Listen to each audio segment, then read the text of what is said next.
नमस्कार, बहुत स्वागत है आपका। आपकी आवाज आप देख रहे हैं, मैं हूं आपके साथ मृदुल शर्मा। आपकी आवाज में आज बात करेंगे किसानों की। किसानों का प्रदर्शन पिछले 40 दिनों से दिल्ली में चल रहा है और इस प्रदर्शन को कांग्रेस ने समर्थन भी दिया है। लेकिन मध्य प्रदेश कांग्रेस ने 40 दिन बाद किसानों को कानून की खामियां बताने का प्लान बना लिया है और इसकी शुरुआत छिंदवाड़ा से की जाएगी। इसको लेकर बीजेपी ने कमलनाथ को निशाने पर लिया। बीजेपी का कहना है किसान तो हर गांव में है, हर जिले में है, तो प्रदर्शन की शुरुआत छिंदवाड़ा से क्यों? इधर बीजेपी भी किसान कल्याण अभियान शुरू करने जा रही है। कुल मिलाकर अन्नदाता के नाम पर सर्दी में मध्य प्रदेश का सियासी पारा गर्म है। चर्चा करेंगे इस खास मुद्दे पर। कुछ मेहमान हमारे साथ जुड़ेंगे, उससे पहले आपको यह रिपोर्ट दिखाते हैं।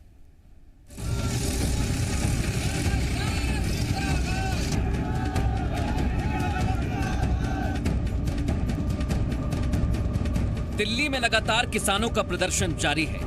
प्रदर्शन की आंच अब एमपी में भी महसूस की जा रही है। आज ग्वालियर से लेकर छिंदवाड़ा तक प्रदर्शन हुआ, जहां किसानों ने कृषि कानूनों के खिलाफ आवाज बुलंद की। इसके साथ ही पूर्व सीएम कमलनाथ ने भी कृषि कानूनों को लेकर केंद्र सरकार को घेरा और किसानों के लिए सम्मेलन शुरू करने का ऐलान कर दिया। कमलनाथ ने यह भी बताया कि सम्मेलन के जरिए किसानों को कृषि कानून की खामियां बताएंगे। कांग्रेस ने इसके लिए रूपरेखा भी तैयार कर ली है, तो सीएम शिवराज सिंह चौहान ने इसे ढोंग करार दिया है। मैं शुरुआत कर रहा हूं 16 तारीख को छिंदवाड़ा से। ये जागरूकता किसानों में आए, ये इनकी असलियत, इनका चेहरा पहचान है, ये हमारा लक्ष्य है। उसके बाद 20 को हम मुरैना में कर रहे हैं। कल बहुत से लोग नसरुल्लागंज पहुंच गए थे। अच्छा, ट्रैक्टर में ट्राली लगाने की हिम्मत नहीं हुई क्योंकि आदमी नहीं थे, तो बिना ट्रैक्टर के बिना ट्रालियों के ट्रैक्टर थे, दो बैठे और चल दिए। काहे को भैया ढोंग ढतूरे कर रहे हो? इधर आंदोलन की शुरुआत छिंदवाड़ा से शुरू करने पर बीजेपी ने कांग्रेस और कमलनाथ दोनों को घेरा। बीजेपी ने आरोप लगाया कि कमलनाथ के लिए छिंदवाड़ा ही मध्य प्रदेश है। साथ ही किसान कल्याण अभियान के जरिए किसानों के बीच पहुंचने का ऐलान भी कर दिया। मध्य प्रदेश माने छिंदवाड़ा नहीं छोड़ूंगा, ऐसा वो कहना चाहते हैं। उनके लिए पूरा मध्य प्रदेश छिंदवाड़ा है। छिंदवाड़ा से मैं ही उन्होंने कहा था कि मैं आराम करना चाहता हूँ, मेरी उम्र हो गई है, मैं थक गया हूँ। और मैं सच बताऊँ, कमलनाथ जी को भूलने की बीमारी है। कमलनाथ जी ने कुछ दिन पहले कहा मैं रिटायर होना चाहता हूं, अब वो कह रहे हैं रिटायर नहीं होना चाहता हूं, तो भूल जाते हैं चीजों को। उम्र का संकट है। एक तरफ दिल्ली में किसानों के प्रदर्शन को कांग्रेस ने समर्थन दिया है, इसके लिए एमपी कांग्रेस ने अब सम्मेलन की शुरुआत करने का प्लान बनाया है। दूसरी ओर बीजेपी भी सम्मेलन का जवाब अभियान के जरिए देने की तैयारी में है। लेकिन सवाल ये कि 40 दिन बाद एमपी कांग्रेस को किसानों की याद आए, तो सवाल ये भी कि बीजेपी किसानों का भ्रम क्यों नहीं तोड़ पा रही है, उन्हें अब तक क्यों नहीं समझा पा रही है। ब्यूरो रिपोर्ट, ज़ी मीडिया। और सीधे रुख करेंगे तमाम खास मेहमान इस समय हमारे साथ जुड़ चुके हैं। हमारे साथ कांग्रेस का पक्ष रखने के लिए विधायक हैं कुणाल चौधरी, युवा विधायक हैं, और पूर्व में मंत्री रहे हैं दीपक जोशी, बीजेपी का पक्ष रखने के लिए हमारे साथ मौजूद हैं, और मृगेंद्र सिंह वरिष्ठ पत्रकार के तौर पर इस समय हमारे साथ जुड़ चुके हैं। आप तीनों का बहुत स्वागत है। पहले कुणाल भाई, मैं आपके पास आ रहा हूं क्योंकि तैयारी की जा रही है सम्मेलनों की। सम्मेलन के जरिए किसानों को खामियां बताई जाएंगी, लेकिन किसान तो 40 दिन से खामियों को लेकर ही डटे हुए हैं। फिर इस सम्मेलन का मतलब क्या? देखिए, सम्मेलन आम जनता की जागरूकता के लिए फैलाए जाएंगे, करे जाएंगे, क्योंकि जिस प्रकार से किसान समझता है कि किस प्रकार से इस देश के अंदर कारपोरेट घरानों के माध्यम से चंद चुनिंदा उद्योगपतियों को फायदा पहुंचाने के लिए भारतीय जनता पार्टी और आरएसएस लगी हुई है, और कैसे किसानों को गुलाम बनाने की ओर काम करने का एक मंडी का जो प्रावधान था, जिसके माध्यम से किसानों की अच्छी आय होती थी, किसानों को फसलों के दाम मिला करते थे। आज उद्योगपतियों डायरेक्ट नहीं उन मंडियों में कूद सकते थे, तो उन्होंने, क्योंकि हर मंडियों में जाके लाइसेंस लेना बड़े उद्योगपति के लिए बड़ी दिक्कत की बात थी, तो उन्होंने उस सारे प्रावधानों को खत्म कराने के लिए 2014 की आई हुई सरकार के माध्यम से कहीं ना कहीं एक बड़ी साजिश रची कि वो बड़े बड़े कॉन्ट्रैक्ट फार्मिंग के माध्यम से करे, या मंडियों को खत्म करने के माध्यम से करे, या फिर जो कालाबाजारी जिसको रोकने के लिए हमने नियम बनाए थे कि इससे ज्यादा कोई भी व्यक्ति स्टॉक नहीं कर सकता। अभी बीच में आप देखेंगे मेरा सोयाबीन जो इस बार 1 बीघा में 40 किलो हुआ, उसके भाव 2500 रुपए क्विंटल के आसपास गए, और आज जब मैं तेल लेने, मतलब 25 रुपए किलो गया, और जब तेल लेने जाता हूं सोयाबीन का तो 140 रुपए का मिल रहा है।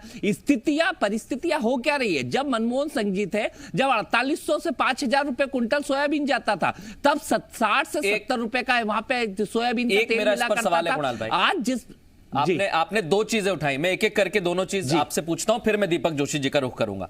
पहला, आज निजीकरण को लेकर पूर्व मुख्यमंत्री कमलनाथ ने कहा है कि यह संघ की सोच निजीकरण की ही है, लेकिन जहां सबसे ज्यादा किसान दिल्ली पहुंचा है, जिस प्रदेश से वो है पंजाब, वहां पर इस समय वाकई में आप जानकारी जुटा सकते हैं। मैं दावे के साथ इसलिए कह रहा हूं क्योंकि पंजाब सरकार पहले से ही वहां पर इस तरीके से फार्मिंग करा रही है किसानों को, जहां पर कंपनी से टाई अप किया गया है।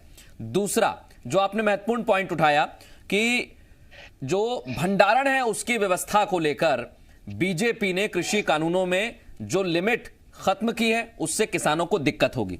बीजेपी का कहना है इस पर कि हमने 50% तक अगर रेट जाएगा तो हम उस पर लगाम लगाएंगे। ये दोनों बातें।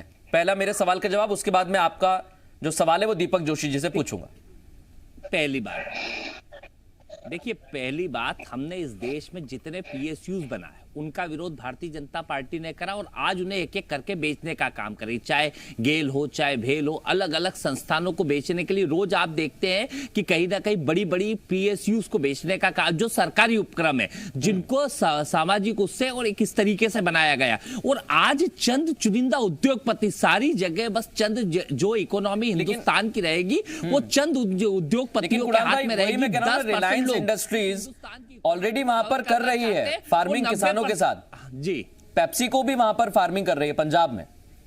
तो आज के प्रावधान में और नहीं, आज के प्रावधान और कल के प्रावधान में बहुत अंतर है। आप जो प्रावधान बना रहे हैं, ये कर रहे हैं कि आप जाएंगे तो एसडीएम को तय करेंगे। हाँ, क्या जब 5000 एकड़ पे कॉन्ट्रैक्ट फार्मिंग कोई करेगा और वही पे 5 बीघा का जो किसान रहेगा, क्योंकि 85% किसान है। ये बड़ा महत्वपूर्ण पॉइंट उठाया है कुणाल भाई आपने, और इसका मैं सीधा जवाब लूंगा दीपक जोशी जी से, क्योंकि जो किसानों के साथ चर्चा चल रही है उसमें यह कहा गया है कि एसडीएम अगर मामला सुलझा सकता है, ये सरकार को लगा, तो किसानों को इजाजत देनी चाहिए कोर्ट तक जाने की। दीपक जोशी जी, और इस पर लगातार किसान चर्चा भी कर रहे हैं। पहला ये उन्होंने कहा संघ निजीकरण चाहता है, आप भी निजीकरण को बढ़ावा दे रहे हैं। दूसरा ये किसानों को कॉन्ट्रैक्ट फार्मिंग के जाल में फंसाया जा रहा है।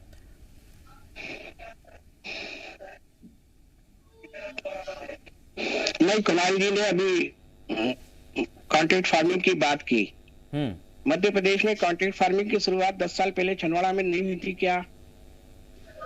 जो माननीय हमारे कांग्रेस के प्रदेश अध्यक्ष जी हैं, नेता प्रतिपक्ष जी हैं, उनके ही लोकसभा क्षेत्र में सबसे पहले इसकी शुरुआत हुई है। आज वहां की स्थिति क्या है? क्योंकि छिंदवाड़ा का मॉडल कहा जाता है, तो छिंदवाड़ा के मॉडल में वो बात समाहित है कि नहीं है? क्या वो उसका विरोध करते हैं? एक। दूसरी बात, अगर एसडीएम को पावर दिया गया है तो कहीं न कहीं उसकी सरलीकरण ही हुआ है, क्योंकि एसडीएम पास पहुंचना किसान के बहुत आसानी से पहुंच सकता है और बात को रख सकता है। अभी कुछ जगह पर जहां पर किसानों से फसलें लेकर व्यापारी ने पेमेंट नहीं किया था, एसडीएम ने दूसरे या तीसरे दिन उसका पेमेंट करवा दिया। ठीक, तो आज कहीं न कहीं वो दिक्कतें दूर हुई और कॉन्ट्रैक्ट फार्मिंग के नाम पर जो बड़ी कंपनियों का। दीपक जोशी जी, एक मैं उदाहरण देना चाहता हूं, एक उदाहरण, क्योंकि 40 दिन से आप भी कोशिश कर रहे हैं किसानों का भ्रम दूर किया जाए। कांग्रेस कह रही है कि हम तो बताएंगे कि खामियां क्या है, आप कह रहे हैं कि आप भ्रम दूर करेंगे, लेकिन अभी तक यह भ्रम दूर नहीं हो पा रहा है कि अगर कोई कंपनी किसानों को पैसा नहीं देती है, मान लिया जाए, और वो कंपनी जब शिकायत पहुंचती है तो एसडीएम उन पर कार्रवाई करता है, उनके पास इतने पैसे नहीं है, अगर वो नहीं देगी तो कोर्ट जाने की इजाजत होनी चाहिए ना सर। यही तो किसान कह रहे हैं कि हमें कोर्ट जाने दिया जाए। नहीं देखिए, एसडीएम के बाद अगर उनको नहीं मिलता है तो कोर्ट जाने का उनका अधिकार है। नहीं, इस कानून में नहीं है ना सर। रोक कहाँ लगेगी है? नहीं वो रोक नहीं लगेगी, कोर्ट में जा सकते हैं। और अभी भी ये मामला जब माननीय सुप्रीम कोर्ट के पास पहुंचा है तो सुप्रीम कोर्ट ने कुछ व्यवस्था दी है, उसका व्यवस्था सुधार की जा सकती है। अगर ऐसा है तो व्यवस्था बातचीत के माध्यम से हल की जा सकती है, उसका निराकरण हो सकता है। ठीक है, ये तो निराकरण हो सकता है, लेकिन दीपक जोशी जी, आपने चौपाल लगा ली, आपके किसान सम्मेलन भी कई जगह पर हो गए, अब फिर से किसान कल्याण जनसंपर्क अभियान हो रहा है, क्या आप किसानों तक ठीक तरह से बात नहीं पहुंचा पा रहे हैं? नहीं देखिए, इस बिल की सबसे बड़ी खासियत यह है कि हमारे यहाँ जो मंडी एक्ट है बहुत पुराना है। उस समय हमारे यहाँ फसलें बहुत कम हुआ करती थी, हमारे यहाँ फसल का इतना उत्पादन भी नहीं था। आज की तारीख में अगर आप देखें कि जब फसल का सीजन आता है तो मंडी क्षेत्रों में बहुत बड़ा जाम लगता है और किसान 5-5 दिन तक इंतजार करता है और वो अपनी फसल को बेचने के लिए कहीं ना कहीं बाध्यता से इस कानून के जरिए बंधा हुआ, उस कानून को खोला है सरकार ने। दीपक जी, एक और सवाल मैं आपसे करना चाहता हूँ, मैं आपकी बात को बिल्कुल ठीक तरीके से ले रहा हूँ। आ रहा हूँ कुणाल भाई, आ रहा हूँ आपके पास। बिल्कुल, किसान बड़ी संख्या में पहुंचता है, भीड़ बहुत ज्यादा रहती है, मंडी में व्यवस्थाएं कम रहती हैं। आपने कहा कि आप प्राइवेट तरीके से अगर कोई खरीदना चाहता है तो आप वहां पर जाकर भी बेच सकते हैं, सबको आजादी है खरीदने की। लेकिन सर, ये कानून 6 महीने हो चुके हैं लागू हुए, आप बताइए मंडी के अलावा कौन खरीद रहा है प्राइवेट में? नहीं, अभी भी जगह जगह कुणाल भाई खुद जिस क्षेत्र में रहते होंगे वहां भी निजी व्यापारी काला पीपल से है, सीहोर, शुजालपुर, सीहोर की मंडी बड़ी है, शुजालपुर की मंडी है वहां पर। आप बताइए दीपक जी, आप बताइए, क्योंकि आप भी उसी क्षेत्र से आते हैं, देवास के आसपास ही आपने देखा होगा। आप बताइए मुझे कोई सी बड़ी मंडी है जहां पर प्राइवेट लोग या प्राइवेट कंपनीज पहुंच गई हैं? मेरी एक बात रखूं, देवास प्रापा दीपक जी की आवाज चली गई। कुणाल भाई रखिए, फिर मैं मृगेंद्र जी आपके पास आ रहा हूं तुरंत। रखिए 30 सेकंड है कुणाल भाई बात। मेरा एक आग्रह है, दीपक जी बहुत वरिष्ठ नेता है। अभी देवास में एक 3 करोड़ के व्यापारी ने लेके भगा था किसानों का माल, उसमें 70 लाख का मेरे पोलाय का भी था। तो मंडी एक्ट था, मंडी की निधि थी, तो उसके माध्यम से किसानों का पेमेंट हुआ। आज यहीं पे एक किसान जो इनके क्षेत्र में ही यहाँ पे खातेगांव कन्नौज का है, उसने हरदा और शिवराज जी के खुद के क्षेत्र नरसुल्लागंज के किसानों से धोखाधड़ी करी है। और खास तौर पे उसमें जो हमारे कृषि मंत्री है उनका भतीजा भी है, जिससे 45 लाख की वो शिकायत कर रहा है। मेरा आग्रह है, अगर इतना मंडी उनका विरोध दी है मतलब किसानों का, तो जो भी पावर देनी है पंचायत को क्यों नहीं देते? इस देश की पंचायती राज की व्यवस्था है, हम आके देख लेंगे कौन पंचायत में भी तो कौन से सरपंच, पंचायत में वही तो है। देखिए ना, हम देखते हैं शौचालय का पैसा कुणाल भाई खा जाते हैं, शौचालय तक का पैसा प्रधान खा जाता है। यही तो सवाल है कि विश्वास किस पर किया जाए at the end of the day, यानी दिन के अंत में हम किस पर विश्वास करें? पंचायत में आना पड़ जाएगा। बिल्कुल कुणाल भाई, आपका मैं जो सवाल है वो दीपक जी से पूछूंगा। मृगेंद्र जी से एक छोटा कमेंट ले लेता हूं। मेरा एक ये भी सवाल है, उनको चर्चा में ले आता हूं, उनको चर्चा में ले आता हूं, फिर आप करिएगा। करवाती थी, उनको चर्चा में ले आता हूं। मृगेंद्र जी, आपको लग रहा है एक तरफ तो बीजेपी कह रही है कि संशय बना हुआ है किसानों में और यह भ्रम फैलाया जा रहा है, लेकिन कांग्रेस तो ताल ठोक कर कह रही है हम तो सम्मेलन भी करेंगे, बताएंगे भी खामियां क्या है। देखिए, ऐसा है कि किसान जब लगातार आंदोलन के 40 दिन से अधिक हो गए, तब तो कांग्रेस को याद आई किसान से। अगर ये स्थिति पहले ही बता दिए होते तो मुझे लगता है इस मामले में भारतीय जनता पार्टी आगे निकल गई। मध्य प्रदेश के किसान कहाँ आंदोलित है? बहुत कम जगह होंगे जो मध्य प्रदेश किसान आंदोलन, अधिकतर किसान आंदोलित हैं दिल्ली या एनसीआर के आसपास। अगर कांग्रेस शुरू से ये चीज करती कि किसानों के एकजुट करती, सम्मेलन करती, किसानों को जाकर बताती क्या खामियां हैं, तो मुझे लगता है जो आज स्थिति पंजाब की वो मध्य प्रदेश की भी स्थिति होती। मध्य प्रदेश किसान भी क्या इससे तो आपका कहना है कांग्रेस ने 40 दिन लेट सम्मेलन का ऐलान किया है या प्लान बनाया? बिल्कुल प्लान लेट बनाया है। अगर समय बताते तो हो सकता है कि किसानों का आंदोलन और जोर पकड़ता भी। तो वहां देखिए एनसीआर दिल्ली के आसपास के लोग हैं, पंजाब के, हरियाणा के, मध्य प्रदेश कितने किसान, मुश्किल से 1000-2000 किसान गए होते हैं मध्य प्रदेश के, क्योंकि मध्य प्रदेश की भारतीय जनता पार्टी की सरकार, भारतीय जनता पार्टी जो सम्मेलन किए हैं वो किसानों को काफी कुछ समझाने में सफल रहे हैं कि उनका जो भी ये 3 विधेयक हैं तो किसानों के हित के हैं। आप देखिए मध्य प्रदेश के कृषि मंत्री कमल पटेल जी, वो जहां वो निकलते हैं दौरे पर, जहां भीड़ दिखती है वहीं अब चौपाल लगा के बताने लगते हैं। कांग्रेस के नेताओं को भी उसकी खामियां अगर थी बताना चाहिए था उन्हें, इस तरह से इतना लेट ये नहीं करना चाहिए था। अगर लेट किया है तो निश्चित रूप से कांग्रेस इसमें काफी पीछे रही और मध्य प्रदेश किसानों को कृषि कानून के बारे में उसकी खामियों के बारे में नहीं बता सकी। अब जब तक बताएंगी तब तक हो सकता है और देर हो चुके। यदि अगर 8 तारीख को फिर बातचीत है तो अगर कहीं 16 से आंदोलन किया तो हो सकता है उसके पहले आंदोलन के पीछे कोई रास्ता निकल जाए। ठीक, ये एक अहम चीज आपने उठाई है। मैं कुणाल चौधरी जी से इनका जवाब लूंगा। उससे पहले कुणाल जी ने जो सवाल किए, दीपक जी, उनका कहना है कि आपके ही क्षेत्र में ऐसे मामले सामने आए हैं जिसमें किसानों को दिक्कत हुई है। क्या इस कानून के मुताबिक उनकी समस्या का समाधान हुआ अभी? नहीं, देखिए उन किसानों ने एसडीएम से पास आवेदन दिया है। आवेदन के बाद उन जो व्यापारी गया है उसको पकड़ा धकड़ी करके व्यवस्था सरकार कर रही है और मेरे ख्याल से उसमें कुछ तो पकड़ाए भी हैं और जो उनकी व्यवस्था है उस व्यवस्था के अनुसार किसानों की जो नुकसान होगी उसकी भरपाई करेगी मंडी। ये भरपाई की जाएगी। लेकिन दीपक जी एक चीज और है, कुणाल चौधरी जी कुछ कहना चाह रहे हैं, कहिए कुणाल भाई। मेरा ये सवाल है कि मंडी कहां से भरपाई करेगी जब वो मंडी का व्यापारी नहीं है, जिसने कॉन्ट्रैक्ट फार्मिंग करी अभी हरदा में, जिसने अपने कमल पटेल जी जो कृषि मंत्री है उनके भतीजे के साथ भी 45 लाख की धोखाधड़ी करी है, शिवराज जी के क्षेत्र में करी है और आपके क्षेत्र में करी है। दीपक भैया, आप बहुत वरिष्ठ नेता है और एक बहुत सही मैं मानता हूं, पर आप तो कम से कम किसानों के हक और अधिकार की बात करो। क्या एसडीएम अब कहां से पैसा दिलवा देगा? क्या सरकार पैसा देगी उस व्यापारी का? अभी तक मंडी के अंदर अगर लाइसेंसी वो व्यापारी होता तो वो कहीं ना कहीं उसका मंडी निधि के माध्यम से पैसा दिया जाता है। जो देवास के कैसे भरपाई होगी मैं पूछ लेता हूं, उसके बाद में जो अभी प्रावधान है कानून में वो भी दर्शकों को हम बताएंगे। मंडी दीपक जी, कैसे भुगतान होगा? उसकी संपत्ति राजसात करने का अधिकार है। एसडीएम चाहेगा तो उसकी संपत्ति को राजसात करके उसकी भरपाई करने का प्रयत्न करेगा। लेकिन जहां तक मेरा मानना है कि पहले जो व्यवस्था थी जिसमें आप अभी मैंने आपसे एक उदाहरण दिया कि हमारे यहाँ सोयाबीन की बड़ी संख्या में एक बड़ी कंपनी करती है सोयाबीन की खरीदी, उसमें कहीं कोई मिनमेक नहीं है। अच्छी क्वालिटी का सोयाबीन अच्छे भाव में बिकता भी है।